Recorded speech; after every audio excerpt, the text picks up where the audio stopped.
요한복음은 1장 1절서부터 18절까지가 실질적인 서론입니다. 그래서 서론은 오늘까지만 하고 이제 서론 시간은 마쳐야 될 것 같아요. 그럼 아직도 서론이 안 끝난 거구나. 예, 이제 오늘 끝납니다. 그런데 오늘 이제 마지막 부분 14절부터 보겠습니다. 14절. 말씀이 육신이 되어 이 한마디 읽다가 가슴이 벅차고 우리 인간의 그 유한한 언어와 또 이성과 한계로는 담아낼 수 없는 어마어마한 내용들이 이 속에 녹아져 있기 때문에 이 말씀을 어떻게 설명을 해야 될지 모르겠어요. 우선 로고스라는 이 말씀은 앞에 몇 차례에 걸쳐서 설명을 드렸기 때문에 다시 재론하지 않겠지만 그 하나님이신 로고스, 말씀이신 로고스가 육신이 되어라는 말은 참 경이로운 표현입니다. 이걸 어떻게 설명을 해야 될지 참 막막한 채로 여기 섰는데 이제 반대 개념으로부터 설명을 들어가면 좀 이해하기가 쉬울 것 같아요. 뭐는 아니다로 들어가면 쉬울 것 같아요. 육신이 되었다. 우선 육신이라는 말은 여러분들한테 먼저 여쭤볼게요. 사람이라는 개념이 더 클 것 같습니까? 육신이라는 개념이 더 클 것 같습니까? 얼핏 생각하기에. 어느 쪽이 더 클 것 같아요? 사람, 육신. 어느 쪽이죠? 육신. 눈치들은 있으셔서 이제, 의도를 갖추고 여쭈었죠. 육신이라는 개념이 훨씬 큽니다. 왜냐하면 하나님께서는 사람의 형상으로, 하나님의 형상으로 사람을 만드셨어요. 하나님의 형상을 담아서 사람을 만들었습니다. 그런데 인류에게 죄가 찾아 들어오고 인류가 타락하면서 창세기에는 정확하게 이렇게 표현해 있어요. 사람이 육체가 되었다. 그러니까 여기서 말하는 육체라는 것은 단순히 이렇게 만질 수 있는 피지컬한 이런 의미만을 말하는 게 아닙니다. 이 사럭스라는 표현을 썼는데 이 사럭스라는 말은 부패하고 죽음을 안고 있고 유한하고 늙어가고 이런 인간의 연약함을 망라한 총체적인 표현을 사실은 사럭스, 육신, 육체라고 말합니다. 그러면 이게 말이 되냔 말이에요. 어떻게 신이신 하나님의 아들이 우리와 똑같은 육신이 되었다는 말입니까? 여러분, 예수님이 공생애를 시작하실 때 40주야를 굶은 상태에서, 금식한 상태에서 사탄의 아주 심오한 공격을 받아요. 이것은 인류의 구원을 무너뜨리기 위한 굉장히 중요한 신학적 공격이었어요. 그 공격이 첫 번째가 뭐냐 하면 이 돌을 명해서 떡덩이를 만들라 그 말이에요. 자, 예수님 이거 할 수 있어요, 없어요? 할 수 있죠. 그럼 사탄이 이 유혹을 한 목적이 뭔가를 정확히 알아야 돼요. 이거를 허기를 못 참고 떡을 만들어 먹게 만들므로써 유혹에 넘어뜨리려고 한 게 아니에요, 사실은. 사탄이 정말 노린 것은 절대 하나님의 아들이 온전한 인간이 되면 안 돼요. 그래서 신적인 능력을 발휘해서 떡을 만들어가지고 짠하고 만들어내고 야 내가 이거 못할 줄 알아? 그래서 하나님의 위치로 돌려보내는 거예요.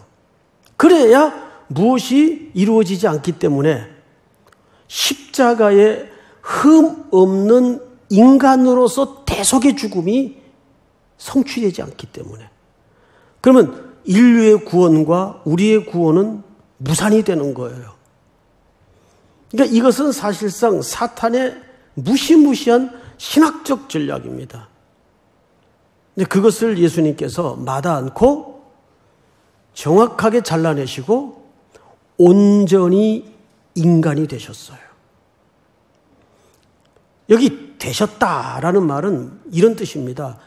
근데 하나님이었는데 인간으로 전환되었다 그 말이 아니에요. 되셨다라는 말은. 하나님의 아들이신 예수님은 한 번도 신적인 존재의 자리를 유보하거나 중단시킨 적이 없어요. 언제나 하나님의 아들이셨는데 동시에 온전한 인간이었다 그 말이에요.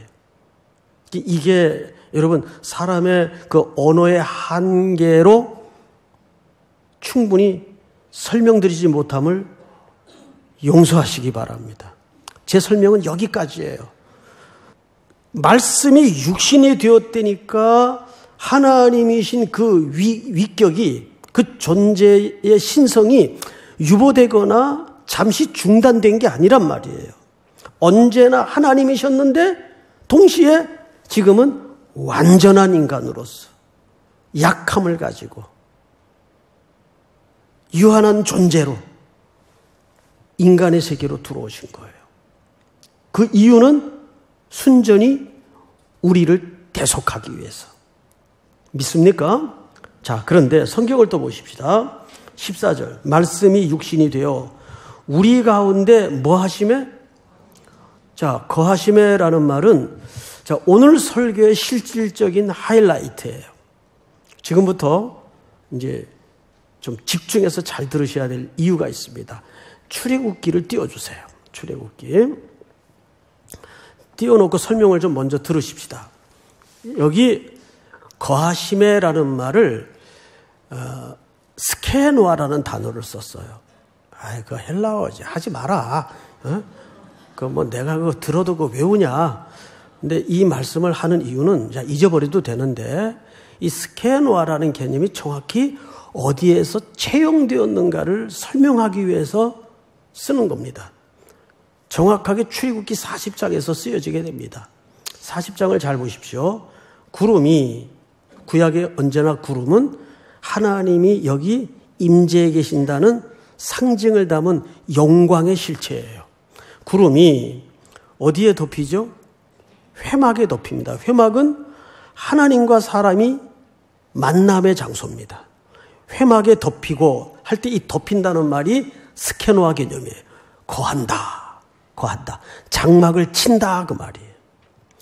덮이고 여호와의 영광이 성막에 충만하며 모세가 회막에 들어갈 수 없었으니 이는 구름이 회막 위에 또 뭐죠? 덮이고 여호와의 영광이 성막에 충만함이었으며 자, 다음 절 시작. 구름이 성막 위에서 떠오를 때에는 이스라엘 자손이 그 모든 행진하는 길에 앞으로 나아갔고. 자, 여기 잘 보시면 구름이 성막 위에 떠오르죠. 그럼 그때 이렇게 다른 일을 하다가도 야, 구름 떴다, 움직이네 하고 전부 짐 싸가지고 또 이동을 해야 돼요. 이 광야 생활이 쉬웠겠어요? 만만했겠어요? 쉽지도 않고 만만한 시간이 없었어요. 쉽게 얘기하면 이 과정을 통해서 이스라엘 백성들이 철저히 광야에서 훈련받았던 게 뭐죠? 순종의 훈련입니다. 아니, 난 귀찮아서 안 갈래. 안 가면 자긴 그 아무것도 가릴 것 없는 시뻘건 태양이 종일 내리 쪼이는 광야에서 어떡하려고 그래요? 죽어요. 바로 사망입니다. 그러니까 이 여호와의 영광을 상징하는 구름은 하나님의 임재의 상징이면서 동시에 이스라엘 백성들을 철저하게 덮어주시고 가려주시고 인도하시는 거예요. 이스라엘 백성들은 40년 동안 이 구름 기둥과 불 기둥으로 인도함을 받고 순종의 훈련을 받았습니다. 자, 37절 시작. 구름이 떠오르지 않을 때에는 떠오르는 날까지 나아가지 아니하였으며. 다음 절 다 같이 읽겠습니다. 시작. 낮에는 여호와의 구름이 성막 위에 있고 밤에는 이스라엘의 온 족속이 그 모든 행진하는 길에서 그들의 눈으로 보았더라. 이걸 다 본 겁니다. 그러니까 이스라엘 백성들은 하나님의 실존은 보지 못했지만 그 실존을 상징하는 뭔 봤어요? 구름은 봤어요. 그리고 그 구름이 거한다는 개념처럼 장막 위에 덮여 있었습니다. 그 개념이 정확히 여기에 말씀이 육신이 되어 우리 가운데 어떻게 하셨다고 되어 있죠? 거한다라고 되어 있어요. 거한다.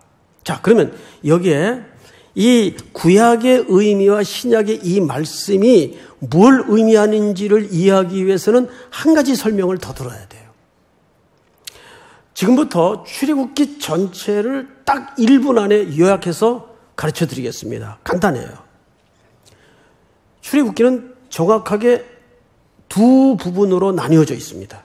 1장서부터 18장까지는 from 무엇으로부터의 free, 자유, 무엇으로부터의 자유, 무엇으로부터의 자유입니까? 애굽과 옛삼과 죽음과 고된 노동과 사망의 자리로부터의 자유를 얻는 과정을 18장까지 그려내요. 그러면 나머지 19장서부터 40장까지는 뭘 얘기해요? to free, 무엇을 향하여. 그러면 19장서부터 40장까지 출애굽기를 보면 무슨 내용이 있나? 정확하게 아까 우리가 보았던 그 성막을 어떻게 꾸미고 차리고 만들어야 되는가를 설명했어요. 그래서 이런 설명들이 주로 나와요.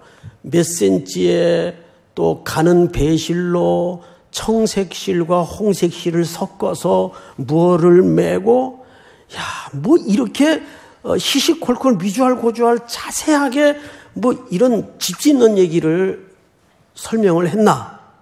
그런데 이 성막이 누구와 누구의 만남의 장소라고요? 하나님과 백성과 만남의 장소예요. 자, 그러면 하나님과 백성의 만남의 장소는 장차 누구와 누구의 만남의 장소를 모형한 걸까요?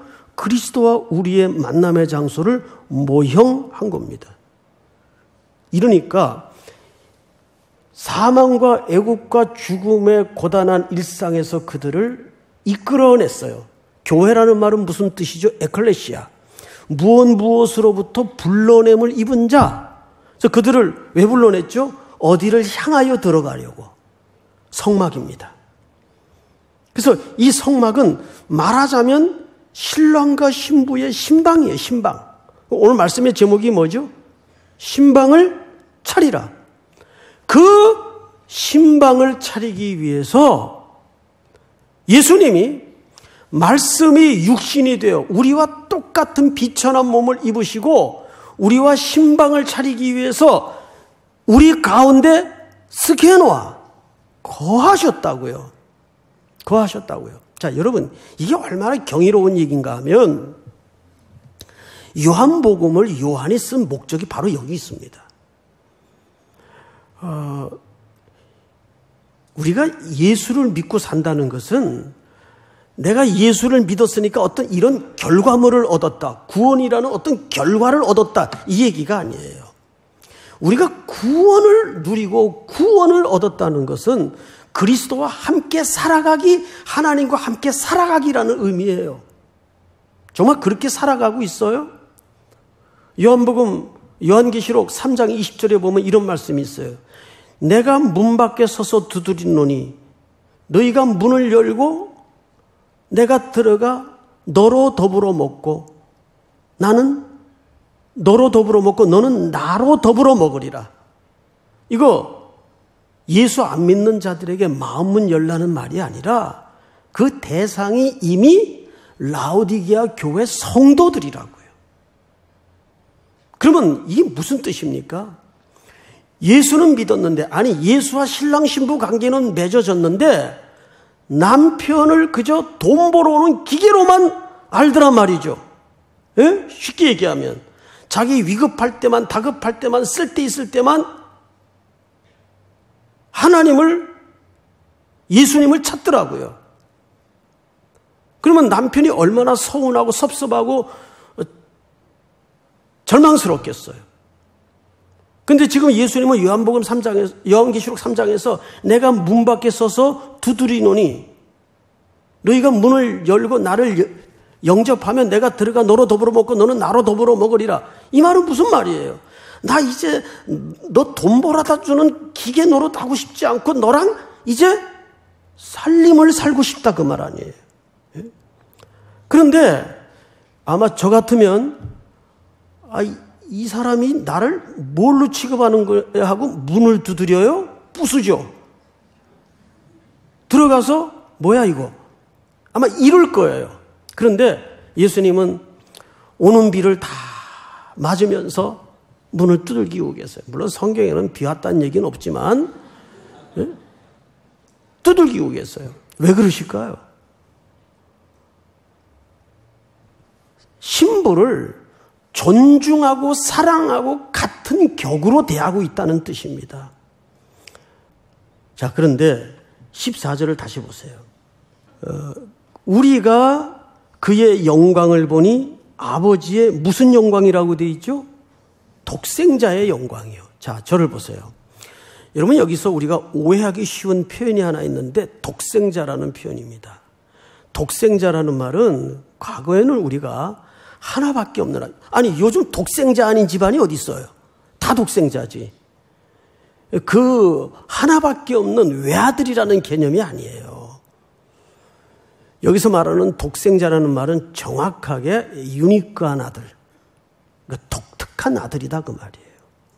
하나밖에 없는 외아들 이런 말이 아니에요. 하나밖에 없는 아들은 맞는데 그건 그렇게 다른 아들과 상대적으로 비교해서 하나밖에 없는 아들이라는 말이 아니고 유니크한 아들.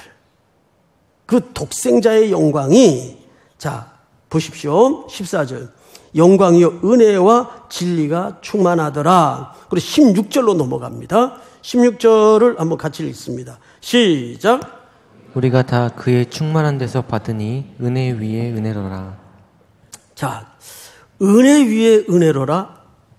이거 어떻게 이해하셨어요?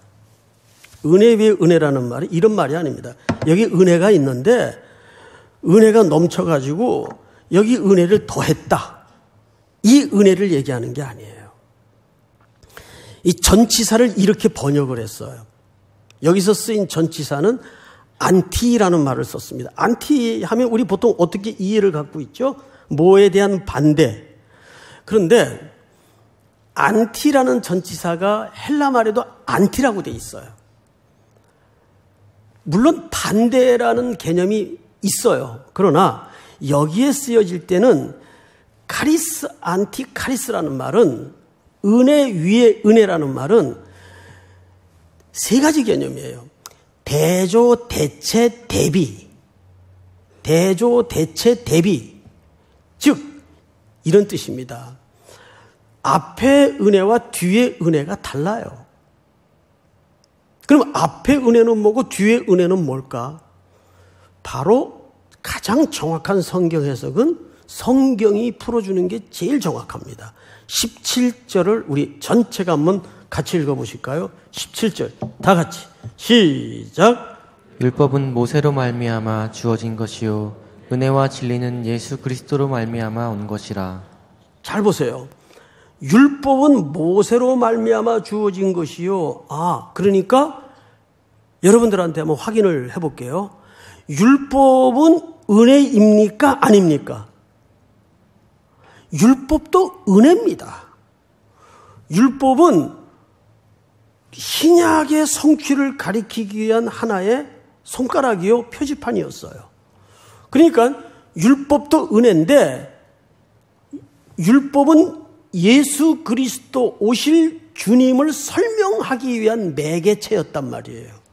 그런데 그분이 성취되어 신약에 오셨어요. 그러니까 율법의 은혜가 신약의 예수 그리스도의 성취의 은혜로 어떻게 됐다는 겁니까? 완성되고 대체되었다는 뜻입니다. 그러니까 이 율법의 성취를 누가 하신 겁니까? 예수 그리스도께서 오셔서 하신 거예요. 그 말을 오늘 16절에 보니까 은혜 위에 은혜라. 여기 안티라는 전치사는 무엇 위에라는 의미가 아니라 무엇을 대신하고 대체하고 대비했다 그 말이에요.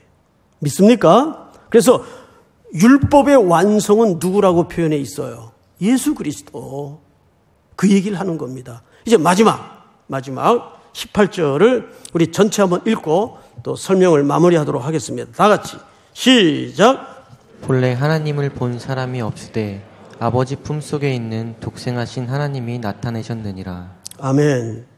자, 여기 아주 어마어마한 이야기가 감추어져 있습니다. 본래 하나님을 본 사람이 없죠. 그런데 아버지 어디에 있는? 품속에 있는 그랬어요. 여러분, 요한복음을 기록한 요한은 별명이 뭐냐면 예수의 사랑을 받은 제자라는 별명을 갖고 있을 정도로 예수님 측근이었습니다. 그리고 심지어 13장에 찾아보시면 그가 예수의 품에 기대어 있다라는 표현을 써요. 그러니까 이건 식사 좌석에서 있었던 경우를 설명한 겁니다. 자, 그러면 요한은 이 품의 의미를 누구보다도 생생하게 체험했고 경험했고 이 의미를 알아요. 자, 그런데 놀랍게도 예수님이 누구의 품에서 오셨어요? 아버지의 품에서 오셨어요. 그 이 품이라는 게 뭐예요?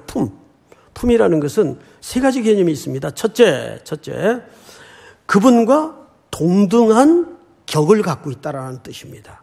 품이라는 말은 그분과 동등한 격을 갖고 있다. 또 하나는 그래서 그분과 마주하여 있다. 마주하여 있다는 말은 싸우려고 마주한 게 아니고 모든 그분의 계획을, 그분의 사연을 함께하고 공유하고 교제하고 가장 친밀한 관계를 말할 때 품이라는 개념을 동원해요. 자, 그러면 그 품에 계시던 예수님이 이 땅에 우리 가운데, 즉 여러분들과 새로운 삶을 살기 위해서 거하셨어요. 그러면 바로 여러분들을 어디로 이끌기 위한 하나님의 신학적 전략일까요? 아버지의 품으로 이끌기 위한 하나님의 신학적 전략이에요. 우리로 하여금 그리스도와 신랑 신부로 묶으셔서 우리 모두를 그리스도 안에서 누구의 품으로 안아주시려는 겁니까? 아버지의 품으로 안아주시려는 거예요. 여러분, 여기에서 마지막으로 독생하신 하나님이 나타내셨느니라. 아버지의 품에 있던 독생하신 하나님, 예수 그리스도가 나타내셨다라는 말은 이런 뜻입니다. 여기 나타냈다는 말에서 엑세지스라는 그 석의라는 개념이 동원됩니다. 즉 하나님을 해석하고 설명할 수 있는 방법은 그리스도밖에는 없다 그 뜻이에요.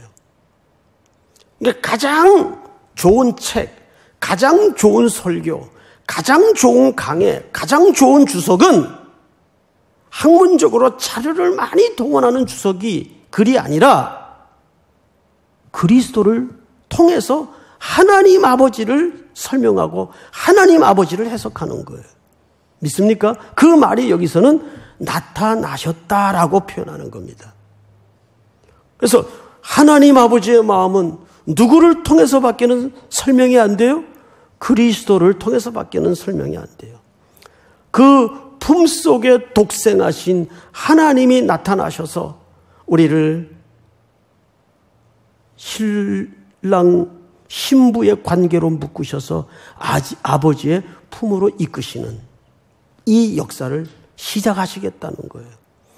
우리 모든 3일의 성도들이 이 요한복음 강해를 이제 다음 주부터 진짜 본론으로 들어가는데 이 강해를 듣는 가운데 이 하나님의 경이로운 부여가 더 넓어지고 높아지고 깊어지는 은총을 경험하는 복이 있기를 주의 이름으로 축원하고 축복합니다.